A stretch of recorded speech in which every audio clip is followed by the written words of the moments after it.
Good evening, and thank you for joining us tonight at our Calling City Hall show. Really appreciate you being here. I have two very exciting guests with me tonight. I've got with me Councilmember Jim Johnston. Thank you very much, Jim, for being here with us. Thank you, Mr. Mayor. It's a pleasure to be here. Always exciting to have you on the show with us. And I have with me also a guy that really is passionate about his job and his career, and it's fun to listen to him talk, and it's our Fire Chief, David Gates. Dave, thank you for being here. Thanks for having me, Mr. Mayor. It's a pleasure. I should call you Chief, actually, on the air, so I'll do that. But Chief, it's always great to have you. We thought it would be a good time to get ahead of the curve, if you will, this summer, because we've had a lot of rain, a lot of moisture, and there's a lot of fuel that's growing right now for fires and a lot of other issues that I thought it might be a good idea to get ahead of that and Absolutely. get the word out to maybe see if we can't help prevent some of those fires. So we have a program called Junk the Junipers. That's correct. Why don't we talk about that for a minute? Okay. Well, would you like me to talk a little bit about why we are doing that, or would you like? I want you to talk about whatever you want to right here. If it's why, it's probably a good idea why. Start with the why. Yeah. So, I think that we live in a beautiful community, and I think that we look around and we see hills, and what we see is people moving into the hills. I don't think that's just a Pocatello thing, but I think it's specific to us because we have a lot of people that like to live in what we call the wildland urban interface, and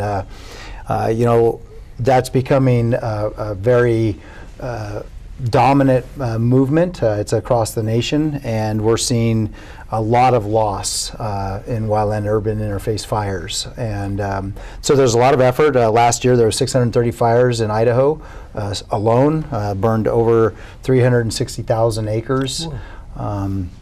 I don't have the statistics on the actual homes lost, but we know that there was a couple homes lost in the Treasure Valley, as well as the previous year, quite a few. And the fire loss, home loss has tripled in the last 3 years, or in the last 5 years, on wildland specific fires. And so, there's this a pretty big effort across the nation to try and to minimize this. I think not too long ago, we can remember the Charlotte fire, and in 4 hours, we burned 66 homes, 4 outbuildings, and over 1,000 acres.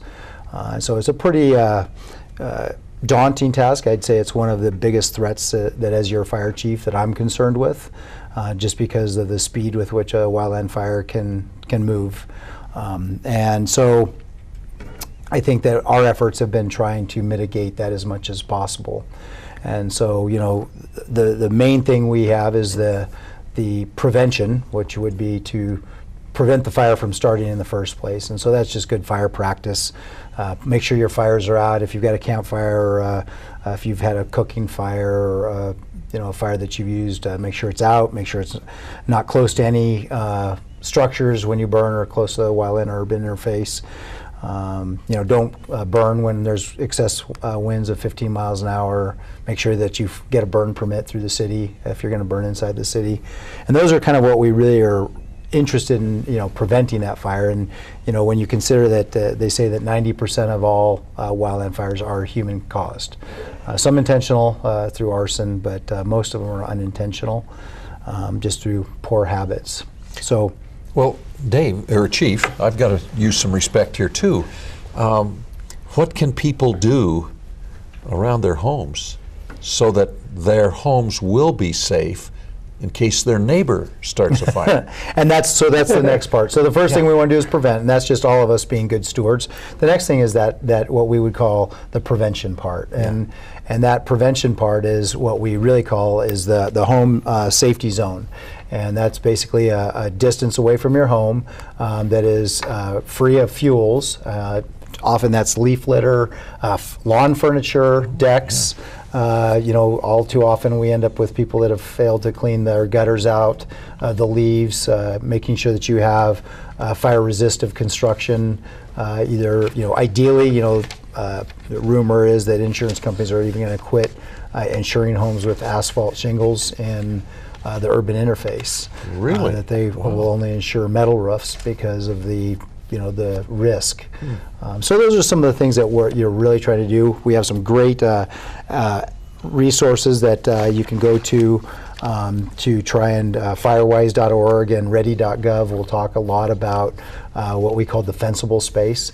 And really it's interesting, it's not about the house. It's interesting, I've seen aerial photographs of wildland urban interfaces, and literally the fire front, you can see homes that are standing right on the fire front, and you'll see spotted homes that have been destroyed, and it's because the ash and the embers can be blown so far in, and normally those ashes will take residence or take up a fire in some of that leaf litter or clutter that we're talking about, and that house will literally burn down. What kind of distance between fuel and a house is suggested? 100 feet is ideal. So Okay. they'd like a 100-foot offset. Obviously, in some cases, we can't do that. So we really encourage people to at least keep it immediately off their house, and then really, especially that leaf litter, furniture, lawn furniture. It's amazing that you can have, if you have lawn furniture with padding, if you have a wildland fire that blows ashes into that area, that can ignite, and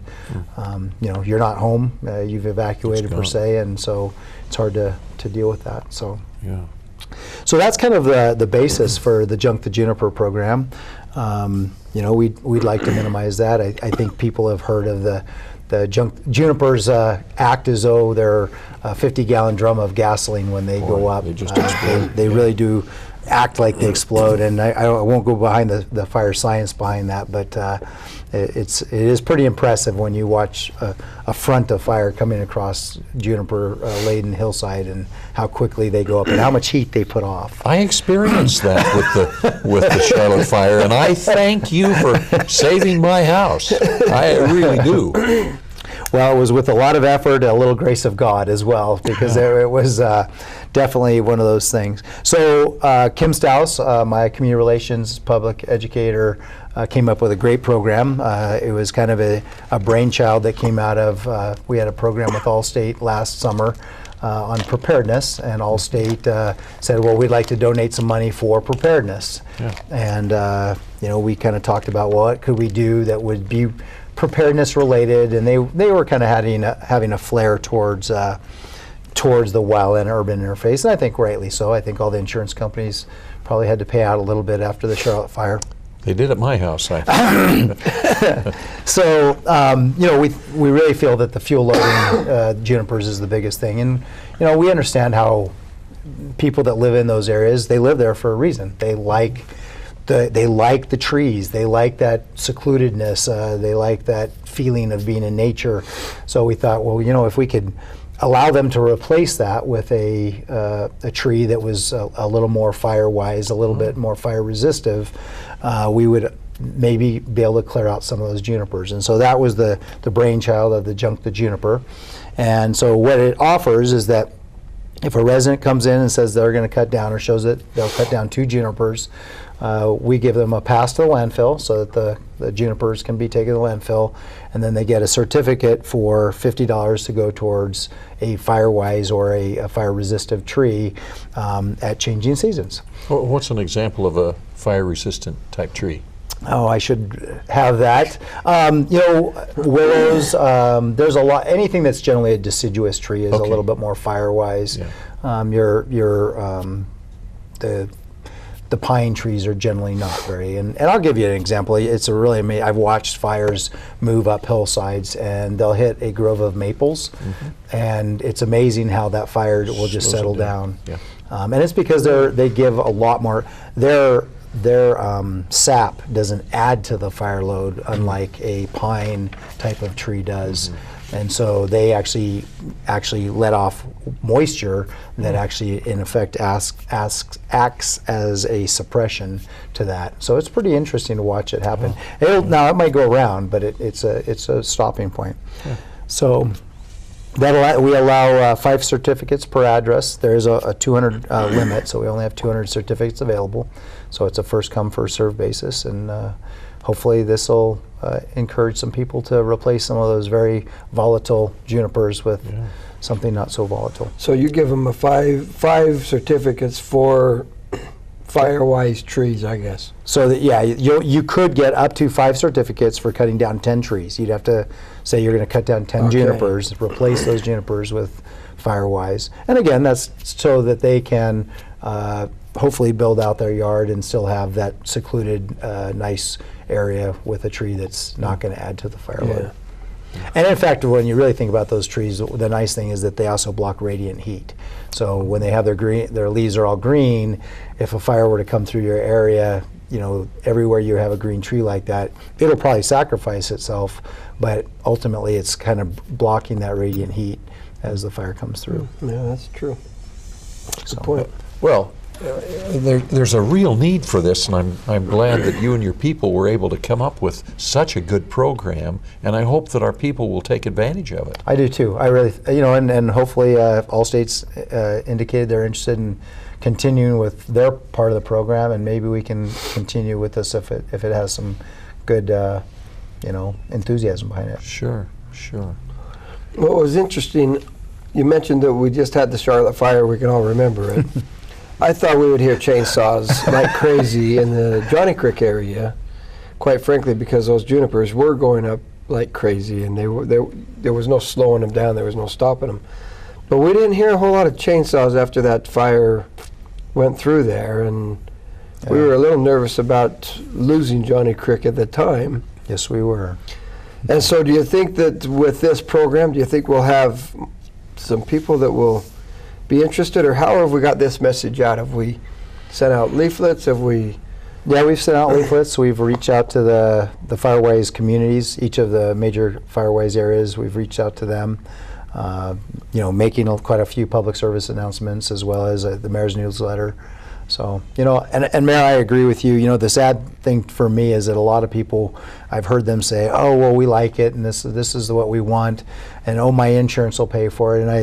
And I always feel like people forget that how quickly, 1,000 acres in 4 hours, and a fire front, I try and remind people how hot a fire can be. And you know, it's interesting, you've come out to some of our learn and burns, and just a house fire, and you think of a house fire is what, 40 feet on some of the small houses that we burn in. When we burn that down with 100-foot flames, it's pushing us back 100, 200, 300 feet, and you can still feel a lot of heat. Well, you have to think about that fire front being across the entire, you know, maybe a half a mile long, and how much heat is coming out of that fire. And most people don't realize how hot and how dangerous that fire can be. And when people don't do this, or when they don't take care of it, they're really endangering their neighbors. They're endangering their neighbors' property, and they're really endangering neighbors' lives. You know, we had a fire, it was late at night, it was a June night, and we had a fire up in Johnny Creek. And you know, when the first report came in that we had, it was a house fire, it wasn't a wildland fire. You know, of course, I was immediately nervous that this was going to become a wildland. We were lucky that they had just had a rainstorm come through just in that area that kind of toned everything down. Had we not had that, we could have had a fire, a raging wildland fire at 2 o'clock in the morning. And trying to get people out of their homes in time, it scares me. It scares me to death. And so, and then, you know, not to mention the things that aren't replaceable. You know, we had people that lost guns, and people that lost cash, and people that lost, you know, family heirlooms that you can't replace. Insurance won't replace that. So, Chief, is there something besides removing these trees that we need to be concerned about, such as cutting limbs up so high on other types of tree? What would be some things you'd suggest there? So again, all those things, limbing up low-lying, keeping the grass cut down. Limbing up, I like that phrase, limbing up. Limbing up trees, you know, above what any kind of a grass fire might produce, which can be up to 5 feet, 6 feet, or more, and if you have really high grass, but keeping the grass cut down. Again, clean up the leaf litter, making sure you don't have pine needles or all that stuff, that clutter that gets underneath.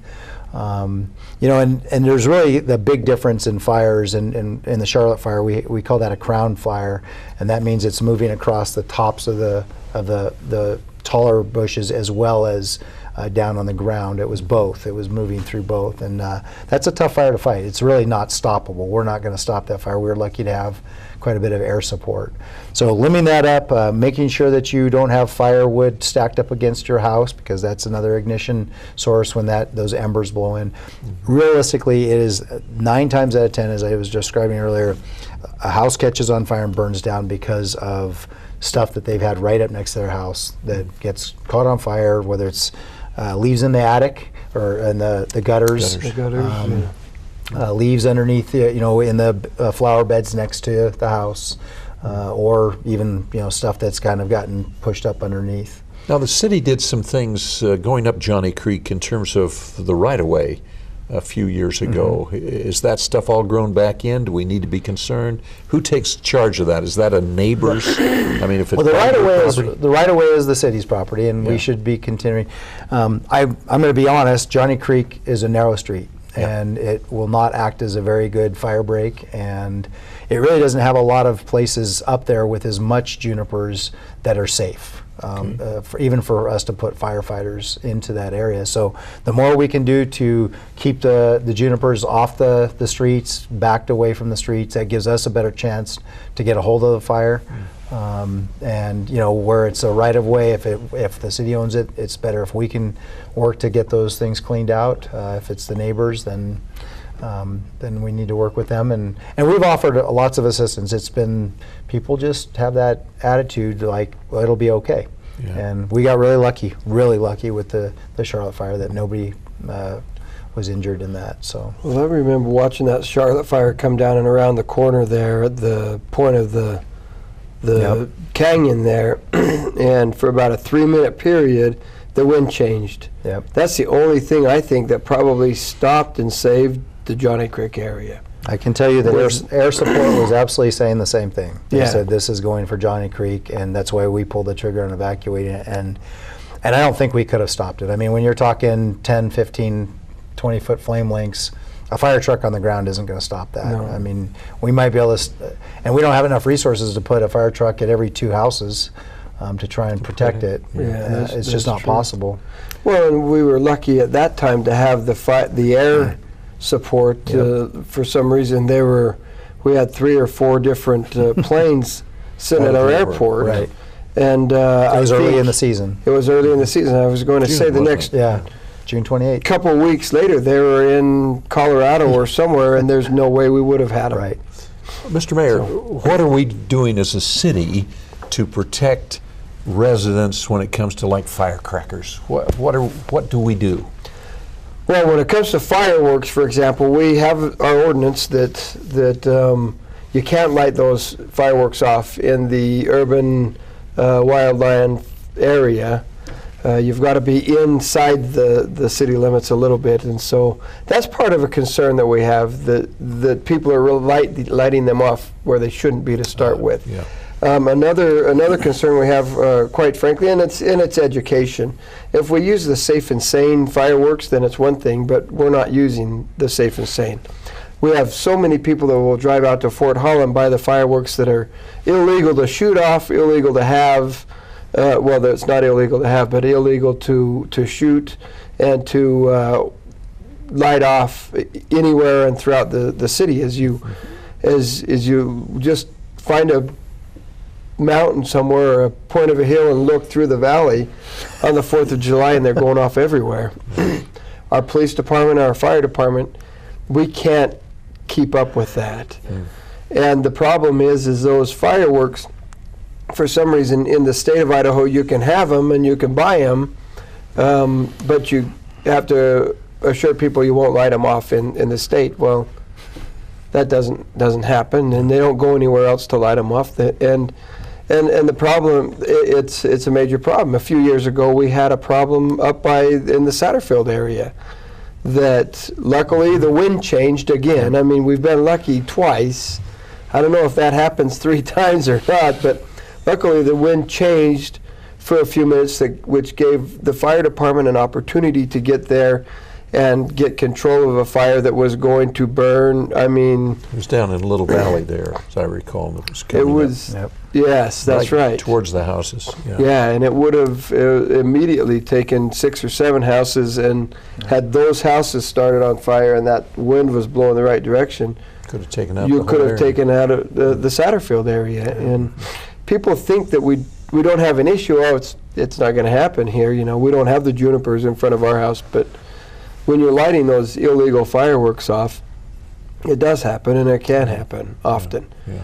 And so those sparks, as dry as it seems to get in July in this area, it just takes a little spark, and Things are gone. that's it. And Well, so- it's interesting. Every year we go on fires that are fireworks related. Yeah. And 99.9% of the time they're illegal fireworks. yeah. You know, we're talking about this, and this is a huge concern because in my mind this talks about losing 66 homes, you know, when we're talking about this. But we have had plenty of fires that were what I would call infield fires that are city center, where somebody's firecracker or bottle rocket shot into the neighbor's juniper hedge, which was right up against the house, and that juniper hedge went up. Yeah. And, you know, What, had numerous. what do we do with our, I mean, we've got an excellent group of fire, I won't say fighters, but they're well trained. What do you do to train our guys so that they are so prepared to? You know, I think that we go every year, at least for wildland fire, we go through a wildland refresher. If they're new hires, we put them through what are called the NWCG, which is the National Wildland Guidelines for training. Ensure that they're trained in that, and then we practice. And then I think, you know, one of the things that I've always believed in our department is speed. The faster we can get to especially a wildland fire, fires as they develop, they build exponentially. And in a wildland scenario where you have high winds, what we call red flag warnings, which is low relative humidity, when you have those conditions, they develop very rapidly, and they get to the point of being just totally out of control. And so really speed is of the essence, getting to that fire, getting it out while it's still in that smaller stage before it gets a hold, because once they get a hold, they actually create their own wind, they create their own turbulence. I've got a video back at the office that literally shows a wildland fire that is uprooting probably 2-foot diameter Douglas firs and throwing them 400 yards. The wind that's created by the fire. The fire, it was a fire whirl, and it was creating its own fire tornado. So fires create their own wind, and they create their own weather patterns. It's amazing. You can watch once you understand heat rises. Well, when you have a lot of heat rising, it is literally sucking air in to that convection, and they are, it's amazing to watch as long as you're not the one having to fight it. You don't want to have to fight it. So, I think that the point. training is paramount to the ability, but realistically, it's also their safety. I have to make sure that if they're going to go into an area, they can do it in a reasonable fashion and not risk their lives for trees and empty homes. So, and that's one of the concerns we have is when people stay. Then we feel that puts a stronger onus on us to have to go in and try and protect their lives.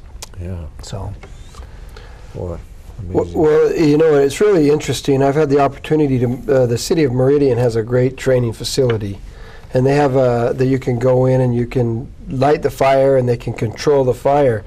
Our firefighters, we don't have that training facility, and so when somebody donates a property, we try to burn that house down as many times as possible, start it on fire and put it out as many times so that they can get the training that they get.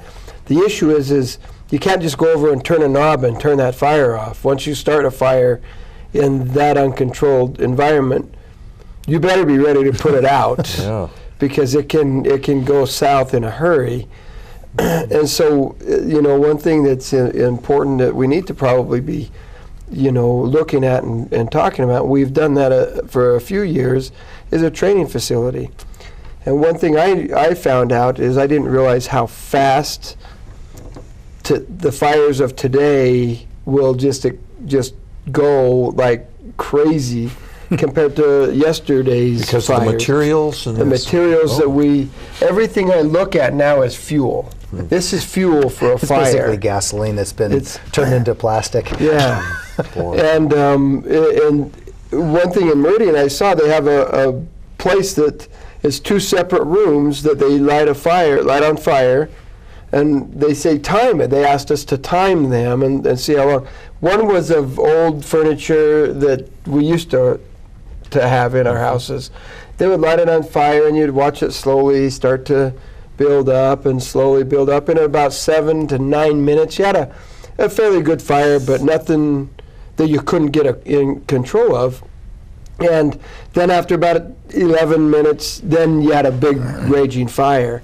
And then they lit the fire with today's fuel, if you will. Furniture. And furniture, I mean, your couches, your telephones, Church your carpet, your TVs. carpet, your everything out there. And within 2 minutes, that thing was up and going. And the heat from that fire was so much hotter than the other fire. It's amazing. And so the materials are cheaper now, and because we buy them because they're really disposable. But really, what that is like the chief said, it's a gallon of gas sitting there just waiting for it to just go. And Polymerized gasoline. that's right. What would it cost us to have a training facility like that, Chief? Ooh, well, that depends on which one you want. Yeah. Meridian's training facility is what we call a brick and mortar training facility. You're probably looking $1.5 million plus the property. That's probably just the construction costs, then the property to put it on. We've been looking at what are called containerized, and most of you have seen these shipping containers, and there's a couple companies that make pretty good looking shipping containers. They're modular. You can actually add to them in the future. You can subtract. So the numbers that we've looked at, in fact, we've got what's called an assistance to firefighter grant we've put in for the city because we've had trouble getting one of these and understand the tight budgets. We put in for one that's $700,000, and if we get the grant, and it's a really nice one. I mean, we went, I would say, top shelf, but that's because the AFG grant would pay 90% of that, so we would only have to fund $70,000. And if we're going to get an AFG grant, we might as well go top shelf. Absolutely. If we don't go top shelf, there's other ones that would provide adequate, all the way down to 300,000 ballpark, 350,000. We've looked at a lot of them. So, But it would contain a fire, and you would have that knob you can twist to turn that Yeah. fire off if you need to. they have built in what I call engineered safety features that allow for that to be safer. When you talk about a structure for a house that we, as the mayor talks about, we call that an acquired structure. That's an advanced level of training because it's a real house and it has real fire in it. And there's no emergency exit, there's no off switch, there's no anything. So, Can I ask the Chief one more question since Sure. we're running out of time? Chief, everybody wants to know, why does a fire engine go on an ambulance call? that's a great question. So, and it has a couple prongs of a response. So the first prong is the likelihood of a fire engine being available and in closer proximity to that emergency is greater than an ambulance. Our ambulances are often on another call up at the hospital or somewhere not near it, and the engines are generally in service sooner so that they're responding. And for example, out at Station 5, Indian Hills, we don't have an ambulance out there. So Engine 5 covers all of the Johnny Creek area. So generally speaking, you're going to be able to get what we call basic life support response within 4 minutes or approximately 4 minutes, which means if you're having a cardiac arrest, they're there to start doing AED, automatic emergency defibrillator, and they're able to start CPR and those types of things. And then the other part is that realistically it's called multiple paths. So if you have just 2 people, well, you can only do so much working in conjunction, whereas if you have 5 people, you can have multiple people doing different things. So, and especially like in a cardiac arrest or trauma, somebody can be working, doing chest compression, somebody can be doing ventilation, somebody can be starting an IV, somebody can be doing those types of things. And then the last one is we have an increasing size in population.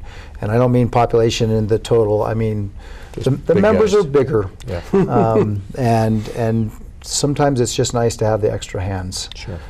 So, Thank you. Yeah, absolutely. Well, believe it or not, time's up. wow, that was fast. It does go fast. As you can tell, Chief Gates is passionate about his job, and it's exciting to And visit he's with him a knowledgeable, little bit. too. Very That's the knowledgeable. nice thing.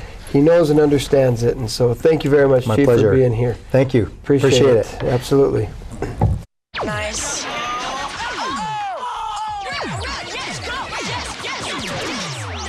No.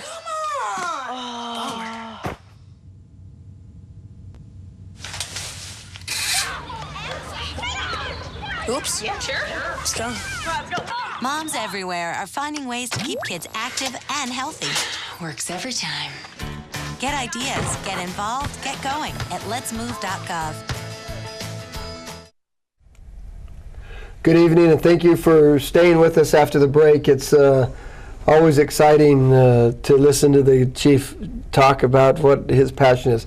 But I have somebody that, to me, is extremely exciting, and I'm very grateful that we're able to have our guest with us. I didn't let Councilmember Johnston go anywhere, so we've still got him with us. But I'm super excited about having our local golf pro with us, Greg Albright. Thank you. Thank you for having me, Mr. Mayor. It's always good, and we appreciate the time that you spend. I know you're a busy person, but I thought, today was actually one of the best and first good days of the year, and so maybe by the end of this week we'll have the golf courses filled up. And I sure hope so. Yeah. Well, after the last couple of weeks, I thought they were going to reopen the ski resort.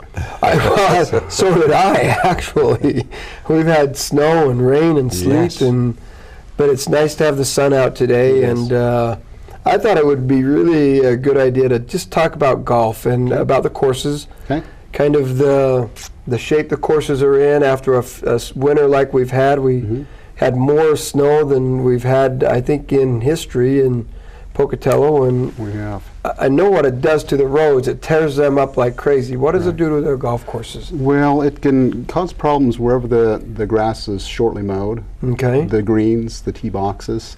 We treat the greens with a fungicide, and we treat it with 2 applications. And what that prevents, it's like a good analogy is like a loaf of bread. A loaf of bread has mold in it, and it's just waiting for those circumstances for the mold to take hold and to ruin the loaf of bread. Well, greens in the grass, there's mold there that's just waiting for the certain circumstances to come about to where they can kill patches of grass. Okay. And you put this fungicide down, and that will help prevent that from taking place. And we do 2 applications, and that will usually get us from, we've had some really nice falls, so we will put that second application about when we're ready to close, and that will get us through March, and hopefully the weather's turned around by then. So, This year. so typically you put those in the fall, in the fall, Yes, so that both of them, both it applications. it will protect them through the winter time. Correct. Yep, that's correct. Otherwise, you'll see the circles on the greens, and they're just, and they can vary in size, but it'll virtually just kill the grass. So you're going to have to regrow grass in those areas. And it's not easy to grow that No. grass for the greens. No, is it's it? not, because you want a nice, smooth surface, kind of like a pool table. You want it to be nice and smooth so the ball will roll. And if you've got dead areas, obviously the ball's not going to roll where you want it to roll. So no, we've been very fortunate. We haven't really had to deal with snow mold for a number of years. But it sounds like because of the preventative Yeah, maintenance the double applications. Yep, that's certainly a that you've done.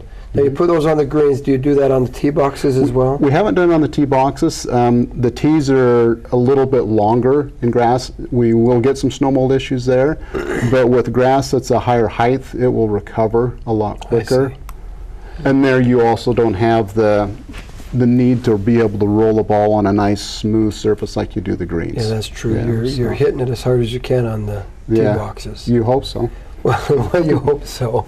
I just hope it goes straight when I hit it on the tee boxes, which is very rare that, No, that I've happens. seen you play. It's those guys that can make the loop with it. Make that ball Yeah. go around the corner when there's a corner to go around. That's what's amazing to me. Every time I hit the ball, it seems like there is a corner to go around, even if it's a straight fairway. It's going around the corner. So, Greg, let's talk a little bit about each course, if you don't mind. In fact, before we get into that, are we open for business? We are. Yep, we've been open for, gosh, about a month and a half now. Okay, We did get a late start to this year, the latest that we've started since we've been in business. But hopefully the weather will turn around. It's been kind of a little slow on getting nice, and like you mentioned, it looks like it's going to start getting better, and maybe even 80 degrees Friday. So. That's I was going to say. I think we're pushing up and toward 80 on Friday, Saturday this weekend. So that's that'll be nice. That will be very, very good. So they're both open.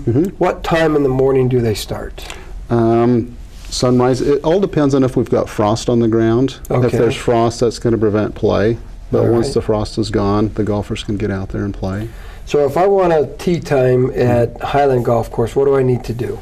You can call up the pro shop at the 237-9922, and we can. And regardless of which course, we have the ability with our point-of-sale software that we can give you a tee time at either course. So you don't have to call Highland to get a tee time at Highland and then call Riverside for one at Riverside. Okay, that's a very good idea. Yeah, we have the point. means of doing that on there. So So- and we can tell you availability and see. Okay. So They can just pull it up on their computer screen, see who Yep. is. Yep, the point-of-sale system just has a little button, and it'll show the calendar of events. It'll show you the week, the tee times daily of each golf course instantly. So, Boy, that's great. I will tell you, I believe the courses are in as good a shape as I remember them ever being. thank you. You guys have done an incredible job with the courses. Thanks. I So. appreciate People that. used to say that golf was a rich person's game. What does it cost? I mean, it's quite affordable. Well, it is kind of expensive when you put it in perspective with other sports and that. But for golf in Idaho compared to golf maybe in other states, it is relatively inexpensive for what we have. And I hear that from the golfers that I have that maybe go south during the winter, and they will pay for 3 months of golf, and that 3 months of golf is more than what the 8 months of golf is by far here. So it is relatively inexpensive in comparison to other places. But for 9 holes, you're looking at around a little less than $20. For 18 holes, around $26. Well, and 9 holes is going to take you 2 to 2.5 hours. Correct. And you go to a movie and it's going to cost you more Right. than $20. And so, Right. all things considered, you get some exercise unless Yep. you ride on the cart. And even if you're like me, you ride on the cart and then you have to park it and walk 40 feet so you can hit the ball. So you can do that again because. But it's comparable. It's not a super expensive for sure No. here. Right. Now, if you want to get expensive, there are courses that There will Yeah. cost a lot of money to play. But Yeah. I think relatively, if you're for a beginner, you can get a set of clubs for, they're not top quality, but they would get you through a summer or two. Right. Not For- awfully expensive. And if you don't want to invest in the equipment, you're not sure if golf is your sport, we have clubs that you can rent. So What do you teach? Do you teach people? Is it a big class? What do you? I do individual lessons. I do clinics where I have a group of ladies that are out at Riverside that I do every Wednesday, and that fluctuates from around 10 to maybe 30 ladies.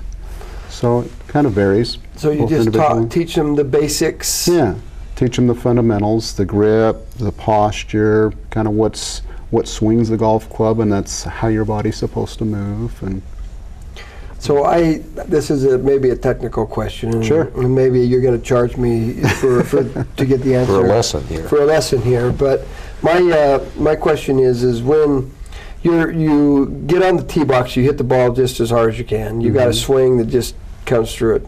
Now I'm 100 yards out.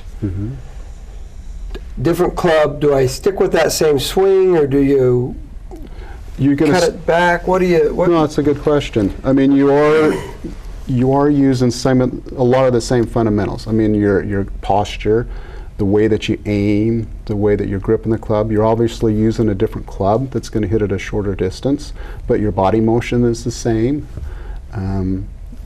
I think some guys, when they get that driver in their hand, they want to mangle it and hit it out there as far as they can. So, I mean, regardless of what club it is, if you can kind of swing more in control, more That's in balance. key. Yeah, more in balance. But you need to have the right fundamentals. Yeah. Yeah. So speaking of fundamentals, it was really interesting. I was golfing one night. I've got to tell the story. I was golfing one night, and of course my ball was in the wrong fairway, and Greg happened with his daughters going up the fairway that I was coming down, which they were in the wrong area as far as I was concerned, but I should have been on the other side of the trees. And I saw them coming, so I thought, well, I'm just going to get it and hit it. And I got it, and I went and hit it, and it didn't go anywhere. It was just bad. So I went up and I did it again. And finally I said, look, I'm just going to wait, because these girls, I think your girls at the time, your daughter was probably 10. Yeah. And she's hitting the ball 40 yards further than I am, and she's solid and consistent. And I'm thinking, my goodness, I'm just going to hide behind the tree. Well, Greg comes up and he says, here, he watches me hit after his daughter goes, and it just rolls out there again. Now I'm frustrated. He drops the ball down. He says, now do this. And set me up with the right posture. And before you swing, he came and stood me up the way. He says, now just watch the ball and just swing nice and easy. And I think, well, I'm going to show Greg. He doesn't know what he's talking about, for crying out loud. I'll show you. And so I hit the ball nice and easy, like he told me to. That ball flew like it was a great shot. It was wonderful. And it really, I thought, wow, obviously Greg knows what he's talking about for more. Not always. It made me mad because, of course, I couldn't do it without Greg telling me this is what you need to do. And it was just it was a good learning experience for me. Slow down. You don't have to hit the ball so hard. Just relaxed, and so the fundamentals. Yeah. And it was amazing. I'm glad you had that lesson. It was a good. terrible lesson for me to have, but it sure has served me very well in life. That's great. And I so try to do that when I'm giving a lesson, so that they understand when I'm not around and they're out there playing, what is the cause of certain shots. Yeah. And like with yours, the instance was the ball staying on the ground, a top shot or a blade shot. I can't remember how the ball was flying. That's what it was doing. But that has to do with how a person's posture is. And if the posture isn't quite right, then that could be the cause of it. Or like what I explained in my lessons, is you could have really good posture, but you could also change that posture in the course of your swing that can also cause that poor shot. So I try to explain the different things to lessons so that they can kind of help fix themselves if I'm not around. It's extremely important to have those things happen. And you know what's really neat is you've got a golf pro that's running the courses. At the time, I wasn't the mayor. I think Greg knew me because I had been up there a time or two and stuff. And he just, I was a no-name. He came over and said, hey, why don't you try this?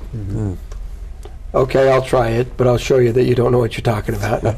And sure enough, the ball flew like it was supposed to. And Good. And it was neat to have the pro come over and just say, hey, try this. Because I believe you want people to have a really good experience. Absolutely. I know how frustrating golf is. I know how much it's frustrated me. and if I see other people, if I'm on the putting green and I'm just working on my own putting skills and I see somebody struggling with their putting, or I see them struggling with their chipping, I'll just quit and I'll go over and I'll go, because usually it's a pretty simple adjustment, something fundamentally maybe they're not quite doing right, and it'll make it a lot easier. And, and maybe they'll enjoy the game more. Maybe they'll play more. So. Well, from that one experience, when I have a bad shot, I go back to that experience. It was like 10, 12 years ago. And I think it was 10 years ago. It was a while ago, yeah. Greg, we have a lot of young people at the high schools playing golf.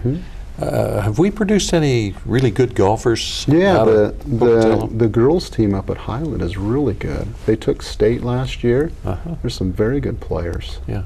Yeah, we're trying to keep as many kids in golf as we possibly can. We're trying to do some different things outside of golf, incorporating other sports within golf that have the similar body motions and stuff like that, because a lot of sports are very similar. Just to try to make it interesting. So we are trying to retain as many junior golfers as we can. Good. Well, you have a program for the youth. My kids have been in that program a time or two.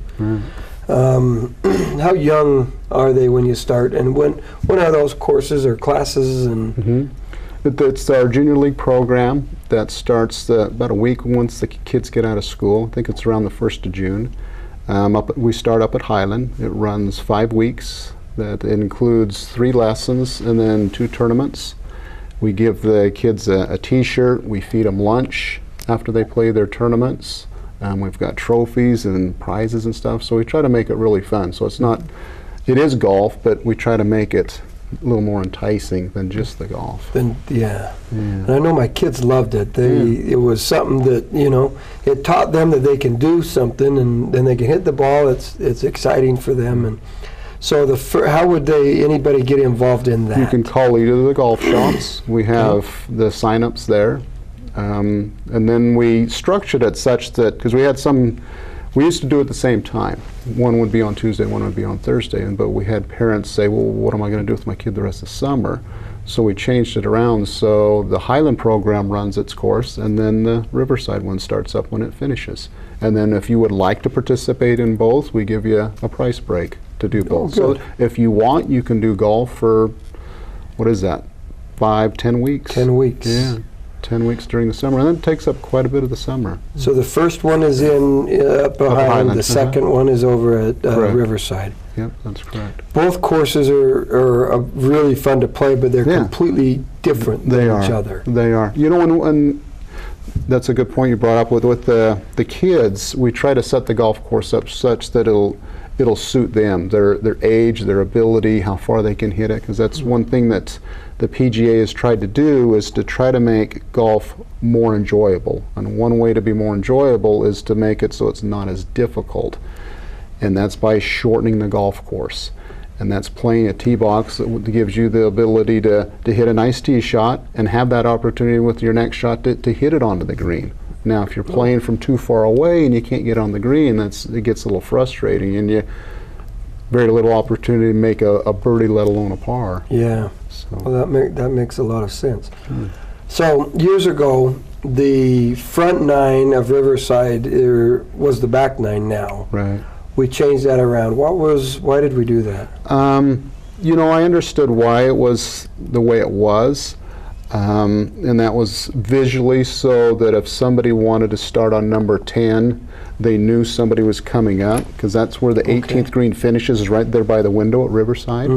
So, but the old 9, the 18 right now, that's such a good finishing hole. That really should be the last hole that you play. So we just, to try to rectify that, we just put up some surveillance cameras that are shining over there towards the 9th green, so that now we can, without sending somebody out in front of a group that's on number 9, we could send somebody off of the back 9. See, I like the change, by the way. Yeah. I think it's a great change because it is a perfect hole to finish on. It is. It's a great hole. It's almost a tournament feeling like hole that you're finishing It's your. tough. It is a tough It's one. tough. And it's funny, it was important to the golfers. I remember our first year, I was getting some phone calls going, are you going to switch it back? Are you going to switch the 9s around? Because the golfers, for that same reason, they liked finishing on that hole. Yeah. So It's neat. Now, a few years ago, we added a water feature to Riverside. I think years ago, we had the river that went through it, so it had water. Then we didn't have water. Now we have a water feature that I personally think is a It's neat nice. feature. it is nice. What feedback have you got from the golfers on that? I think everybody enjoys it. We get a few geese out there. That would Yeah. maybe be the only negative, but from aesthetic stand on the tee and the fairway, and it just looks natural where that water feature's at. I think it does. really makes the hole nice. I love it because you either have to go over or Right, not. right. And I remember I met Brett Hewitt, the city arborist, and he had some pine trees, and we were looking to kind of, okay, where should we place these? Oh, yeah. And then I thought, if I stand on the tee box and those guys want that option of knocking it over, let's look on a line of flight right over that pond, straight at the green, and let's put one of those pine trees right there. So it's gotten me a couple times. I bet it has. And it doesn't look like it's as far as it is to the end of that, but It's quite a ways. it takes a good solid hit to get that there. I've knocked it in the water myself. And so, yeah, it's tempting, and that's the problem with golf. Yeah, Is it's tempting sometimes. that's for sure. Is there any interest in adding any more water features to any of the other part of the course? I don't know. I would like to.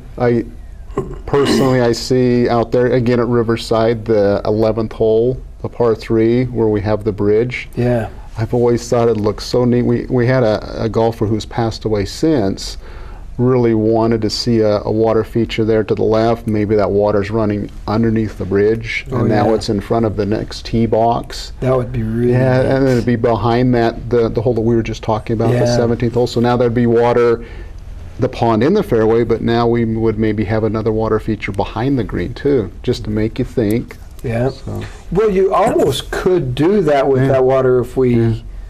Well, we weren't quite sure how much water we were going to end up with there. right, And right.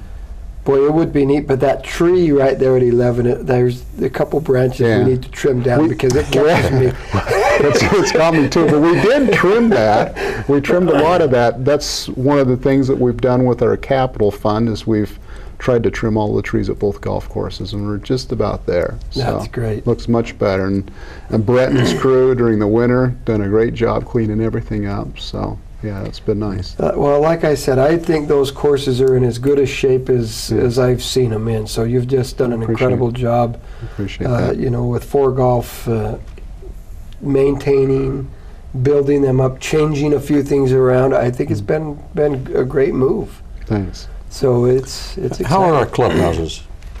You know, we would like to do something different, and maybe in the not too distant future, maybe we can. We've done some improvements on them, some aesthetic, the carpeting, paints, and we just replaced the air conditioning units and stuff like that. So, and that's helped. Golfers have really appreciated that. So, but it would be nice to maybe someday, particularly, I think our thought is maybe doing something at Riverside first. It's a little smaller. A little smaller. Yeah, and then being a barn, it just, space is just pretty limited in there.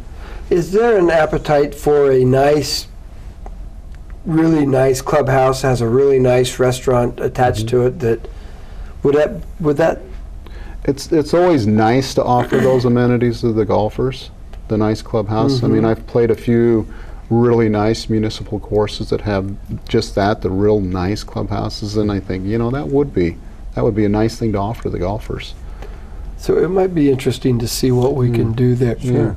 There. We've kind of worked towards that with our golf advisory board drawings, and so we've got some ideas, and I know it'll take some time, but we kind of got some ideas right now. So. Explain to the public how the golf committee works. Okay, we've got a golf advisory board that's made up of both men and women, Men's Association members, Women's Association members. We have Gary Moore, that's the City Council liaison, John Banks, the Park and Recs director, myself, my business partner, and our superintendent. And we meet once a month, go over the play reports, we go over maintenance issues, we go over capital expenditures, what would the golfers like to see done. We'll discuss those different things. And it's been great. We've gotten a lot accomplished. You know, we got to thank the city that's been matching our capital fund. John Banks has been wonderful to work with. He's been really trying to keep things going, keep things moving, and get things done. I think he understands the importance of them. Right. I think people don't know how lucky the city is as well, because the courses are owned by the city, but most cities that have a course, that course loses money.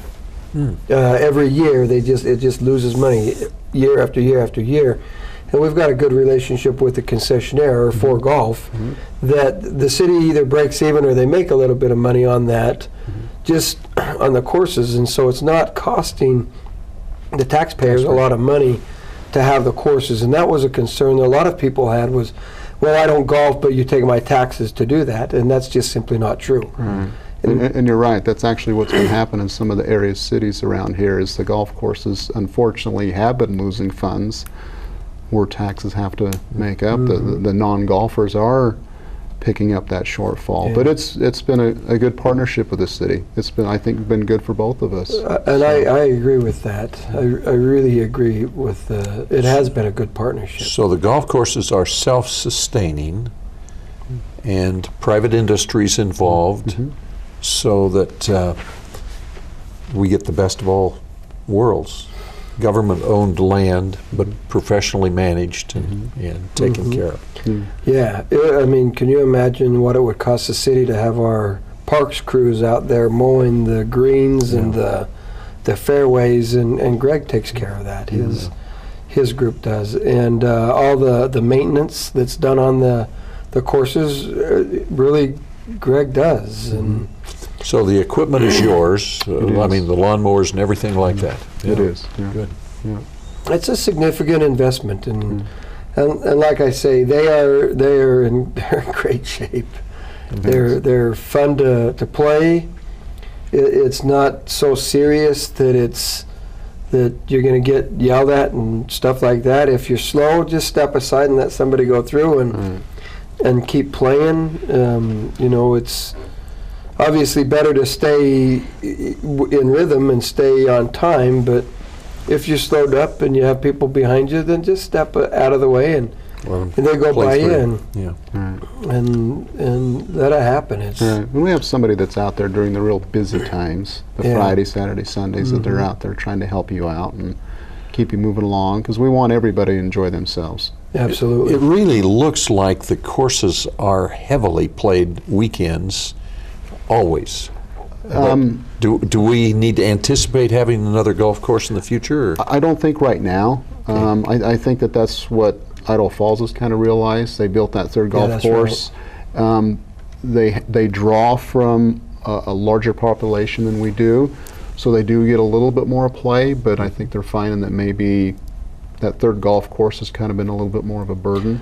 Well, I know that third golf course, you could almost get on at any time, weekends or not, because everybody's playing the other two. That's where they usually go, and that's kind of the overflow. And it's just it probably costs some money. I don't know what it does. Yeah, but I'm not sure exactly where they're at, but I don't think we're to that point yet. Okay. I mean, Saturday and Sunday, and you're right, we are busy in the mornings. That's when most of the folks want to play, particularly in the heat of the summer. yeah, But after, in the heat of the day, the 2 o'clock, for about a 3-hour span there, you're able to get on there.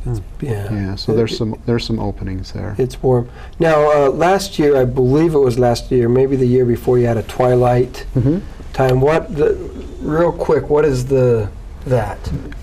Twilight is a reduced green fee Okay. and a reduced cart fee.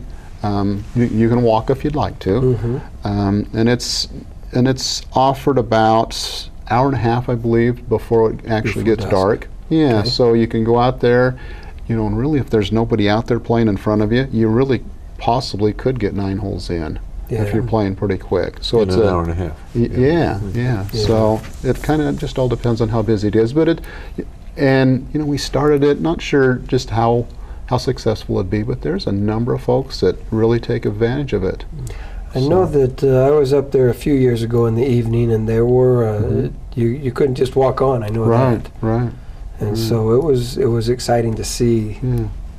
that you had done that. Yeah. I had seen it somewhere else, before, and it's another idea to just get more people playing golf and Just more enjoying it. opportunity. Folks are working during the day. Maybe folks can't quite afford the regular green fee, and this is just another option. Yeah, Getting them it's out there. Yeah. It's a passion. Now for, it's at a twilight of actually getting out there and playing golf is roughly the price of a bucket of range balls. Yeah. So, so it's if you actually want to get out there and test your skills and see how you're doing, it's Pretty- another option. pretty exciting and pretty fun. So I would encourage everybody to get your clubs. If you don't have them, you can rent them. Give them a shot. Literally, give Greg a call and probably take a lesson or two, and you'll enjoy the game of golf a lot more than you do if you just go out there by yourself. Unbelievably, time's up already, and so thank you, Greg, Thank you for having for me. your time. It was exciting. I think it's fun.